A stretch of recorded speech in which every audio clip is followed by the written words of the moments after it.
Hello guys, punta tayo sa church ngayon. Kasama natin ang buong gang.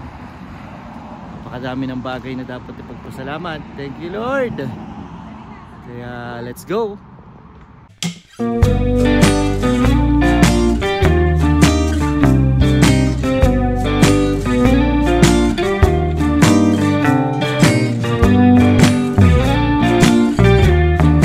Dito kami sa St. Gerard's, ang pinakamalapit na church sa amin. Sakit ng ilong ko. At mas muna tayo this Sunday. So yun nga, kanina nagsimba tayo. At ngayon naman ay lalabas tayo kasi nga ito yung aming second year sa Canada. Ang bilis lang ng panahon, 2 taon na agad kami. So wala naman mga plano-plano, pero baka magpunta kami sa farm. So kanina nagluto si Lola ba at si Mami ng spaghetti.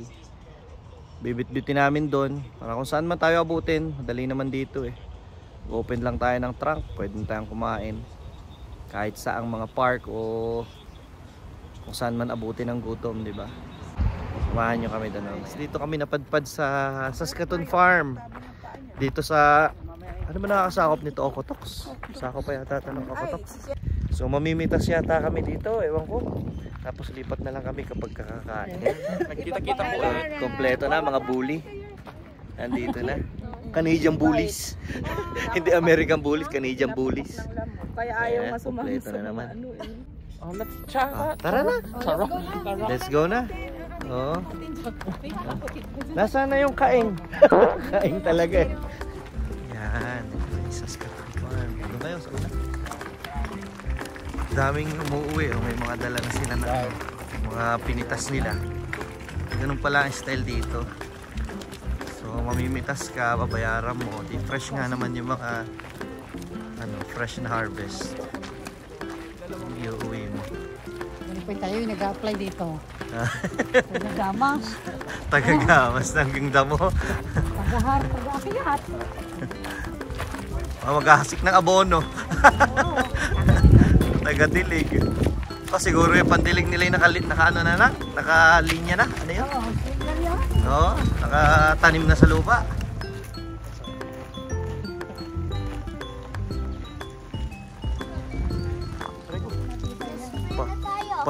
Pati ako nadiligan. Okay, dito.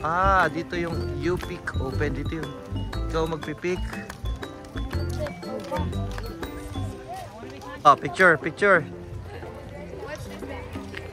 Mami, picture lang kita dyan. Ay, ang ganda.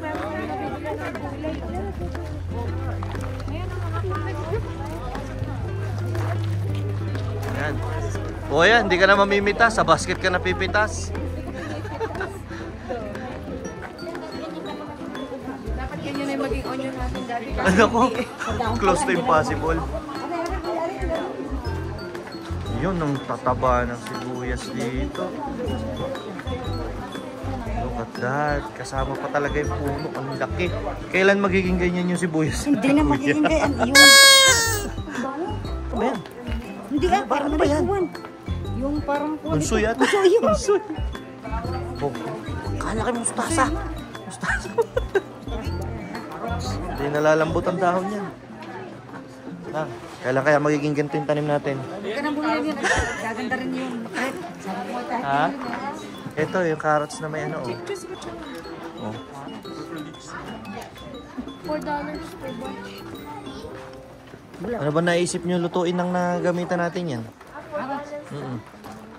Buti pa yung lettuce natin. Medyo nahawig-hawig nito. Uy, meron kaming ganito. Maka-harvest na namin. Cauliflower natin daw. Ari ba ano? Ayan, young potato. Young potatoes. Patatas pala rin. Bakit ganda rin pula? So, dito pala, pag nag-pick ka, is $2 per person ang babayaran mo. Pero pagka naman napuno mo naman yung bucket, let's say apple, tapos tomato, babayad ka na $10. Well, the cherries, there wasn't very many. And because it was so hot, kumuha kami ng isang bucket para lang ma-experience. And apple lang din naman ang aming ipipick dahil marami kaming kamatis sa bahay. May supply kami ng kamatis galing kay Ate Venus eh. Apple lang ay itatry natin dito. Tingnan natin, maka-experience lang. Nakakatawa ang kamatis. Oh, iba-ibang shape and sizes. Ito ang mga bilog. Ito naman mga pahaba. Nakakatawa oh. Kung alam niyo yung ano sa probinsya sa Pilipinas, yung susong kalabaw. Kamukha ng susong kalabaw. Ito naman yung mga bilog na malalaking kamatis oh. Sobrang laki oh. Sukatin ko sa palad ko. Ayun oh, laki niya. Ayan, nambabasa. So continuous palang dinidilig yung apple oh. Parang buong araw dinidilig oh. Doon tayo sa may malalaki. Nakakatawa eh. Yung isa ang kinain kamatis pala solved na eh. Hindi na kailangan ng apple. Masarap na kamatis. Ano? Ito. Ay, yung pula na siguro buong paligid mo eh. Grabe, lamak na dito. Nangangasim na dito. Lamak na yung lalim. Hitik eh oh. Tikman nyo muna yung sample nyo. Para huwag yung kuhanin kung maasim. Kakaiba naman yan. Apple! Apple! Ito. Tikman mo nga. Kuya? Wala bang malalaki? Daddy. Ito na. Ito na, ayoko yan. Green. Gusto ko ito. Mas masarap yung green. Pwede na? Pwede na rin?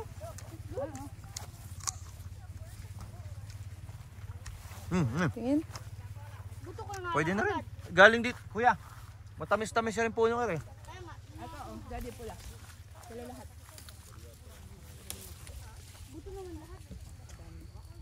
Taste ko. Taste natin. Sarap. Okay din naman. Matatamis naman, maliliit lang talaga. Johan, ka na.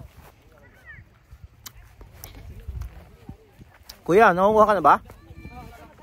Nangunguha ka na. Laki-laki mo naman ang pili na. Pili natin mas masarap. Sarap naman. Sarap na. Tamis. Ka-experience. Maliit lang. Pero okay na rin. Go baby. Panguha na, kuya. kuha Tayo makapuno ng bakit? Yung bituka mapupuno, hindi yung bakit eh. Dito ano nakuha mo? Green apple? Saan kayo kumuha ng green apple? Dito. Ayan, green. Tikman muna natin. Bye! Paano kayo malalaman ng ano? Welcome to my hacienda. Ito pala yung may-ari. Ang naipundar ko sa 2 taon ko dito sa Canada. Yan po ang aming pinaghirapan. Nag-aral ng early childhood para maging farmer. Ang lapit, no? Oh, eto oh, wala pang laman kasi napunta na sa stand ko. Para daw hindi lugi, una muna pinupuno bituka. Oo. Pagkatapos yung ano. So good. Matamis ba? Tingnan mo. Matamis, masarap to maliliit. Green naman to, Apples. green. Bawal to sa akin, yari ako. Hindi, mas gusto ko yung pula na maliit. Munguha kami ng Mayroon laban. naman mga laki na pula doon. Pero nagpapatubig kasi sila kaya. Mahirap. Oo. Ayoko din dun eh. May tubig. Tara na manguha kuya. Ngayon na, manguha na kayo. Manguha, diretso sa tiyan eh. Pinupuno nyo muna, madaya kayo, pinupuno nyo muna bituka nyo bago yung bucket eh. Okay lang. Okay lang, siyempre. Sa Baguio, sisitahin ka pa sa strawberry. Isa naman ang bunga. Isa yung bunga, sinita ka pa. Diba dito yung ano? Nang, paano malalaman kaya hinog nito? Pag fresh green, daddy. Oh, sa verde. Daddy, pag fresh green. Kuya, siguro yung makintab. Daddy, pag alam mo hinog, Kuya, fresh green. Ah, bigyan mo kay kuya. Fresh green pag hinog, daddy. Ay, nahulog. Maganda. Apple picking guys. Dito lang sa Saskatoon Farm. Nakakatuwa yung ibabaw oh.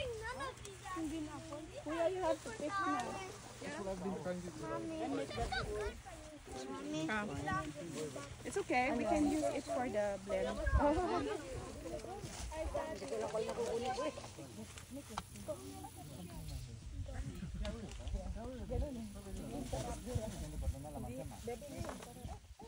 Yun, ang maglolaba oh.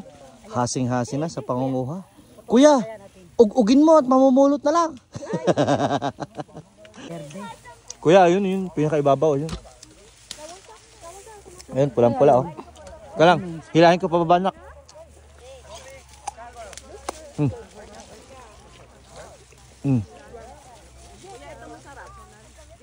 Yan. Mami, teka lang, ang ganda nito, pulang-pula, oh. Kuya, ayun. Kuya, kuha ka sa ibang puno naman. Wag sa isang puno lang. Saan ka nang? Ayun, pinupuntahan ni Ninang yung hindi masyadong pinupuntahan. Baka yun yung matamis. May cobra dyan. May anaconda dyan.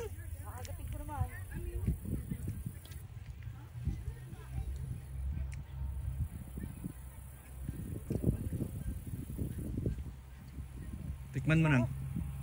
Tikman mo para kuhanan mo ng sample muna.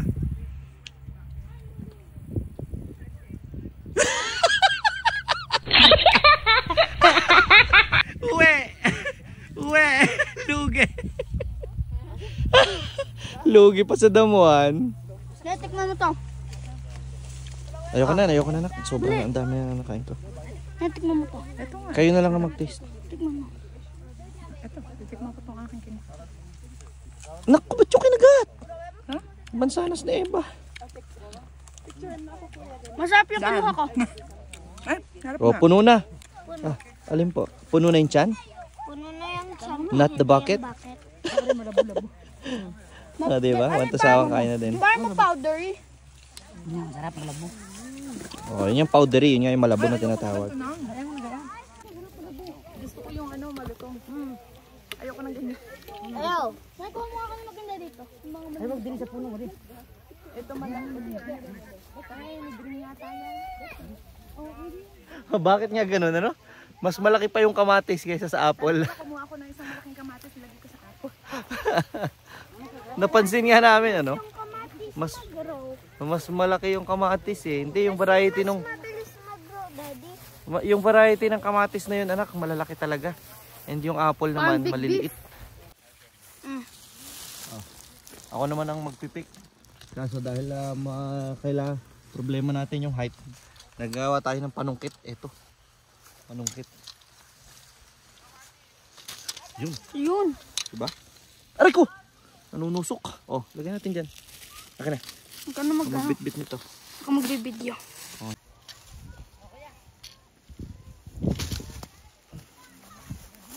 Ha? Oh, yung mga style makupa na lang daw na. Tama Ha? na ito. Ito, pinuto natin yun. Isang puno daw ba?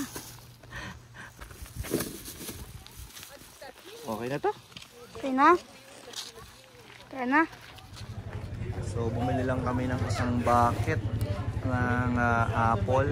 Tapos yun, $10. Then dito na lang, gulay na lang ang aming bibilihin. Panghalo-halo. Yan. Sa mga lutuin. Yun, nabayaran na natin. May uwi na tayong patatas. Isang timbang patatas. Patatas. Mabigat din. Ayos na yun. Patatas at ano? Mansanas. Pag gumulong pa yan. Okay na. Let's go na, let's go. Ay, yung restaurant. Doon mo titikman yung mga kanilang mga delicacies. Mga fries. Ito po.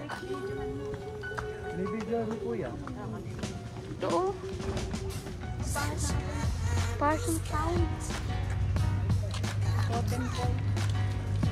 Ano dito ang dali na yan?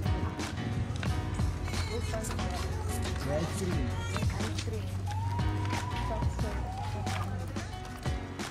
Yan, so bago kami umuwi, nag-ikot-ikot lang kami dito, tingin-tingin ng mga magandang pagpapicturan. May kapakabra oh.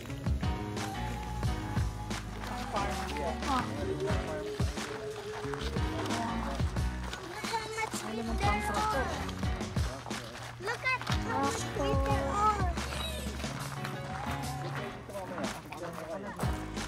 Look.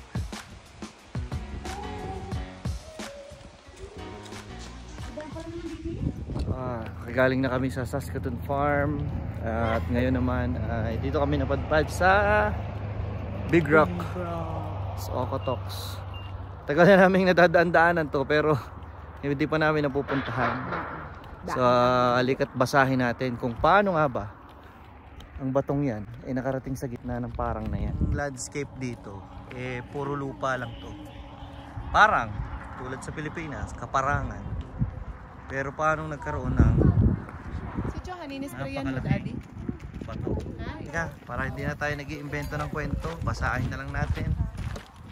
O ano? Quartzite. What is it Ito doing yung here? dalawang sabihan mo. Ito yung isa. Oh, Ito yeah. yung isa. Dali mo na ako. Sabi, geologists know this rock is different from soft local sandstone. It is hard. Quartzite from the Rocky Mountains. Gaano kalayo yung Rocky Mountains dito? Yeah, it's too far. Hindi natin makikita dito yung Rocky Mountains. Sobrang layo. Kahit i-zoom natin ang todo, hindi pa siya kita dito. Okay, so ano nangyari? You will see layers of sand with small. So pumatong talaga yung mga bato sa ibabaw ng glacier in Jasper area. Then the glacier transported the quartzite blocks east of the mountain front and deposited them in their present resting places when the ice melted. So nung natunaw na yung Cobbles yellow, from the nandito na sila. Zite Kaya nakarating dito yung mga bato na yan. are commonly found in Okay. gravel. Ito naman yung alamat. So yun what geologists say. Ito naman ang alamat. Folklore. Parang pinaniniwalaan nila. So yun guys yung bato na to is nanggaling sa Rocky Mountains ng Lake Louise at Jasper. Napakalayo dito. And then nung Ice Age nadala siya dito. Yun ang sabi ng mga geologists. So pumatong siya sa ibabaw ng malaking ice. Sa ice. Tapos nag-slide at nakarating din. Ang galing, no? Unbelievable. Pero maganda yung story mo isa. So ganda isa. Si Kaya Napi. daw pala flat yung ano ng bats. Kasi yung bats pala yung bumika. Bumika niya. Bato na yan. Kaibigan ni Napi. Yung pala yung legend ng mga ng Blackfoot Legend ng people. Blackfoot. Yeah. So ikutin natin. Sobrang laki niyan.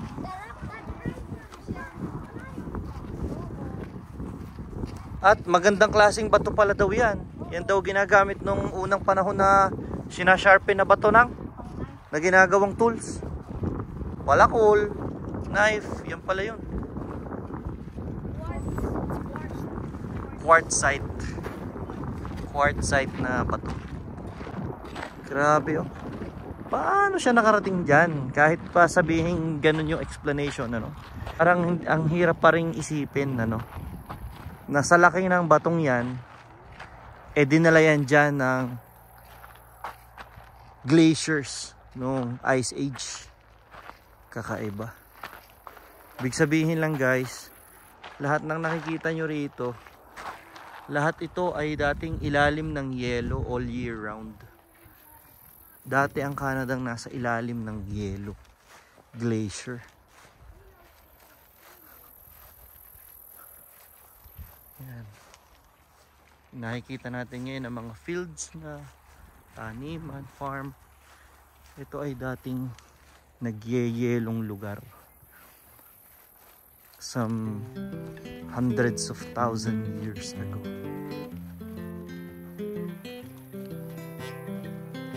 Marami talagang bagay sa mundo na kung iisipin mo mahirap paniwalaan.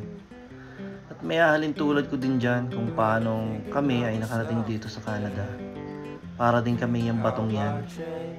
Nung una hindi rin naman namin nakalain na magagawa namin to at makakarating kami dito. Pero nangyari, di ba? At kung paano ang batong ito ay napadpad sa gitna ng parang na ito matapos ang mahabang proseso at panahon, ganun din minsan yung mga pangarap natin. Minsan matagal at mahaba ang proseso. Pero kung may tiwala tayo sa Diyos at marunong tayong maghintay, makakamit din natin sa tamang panahon.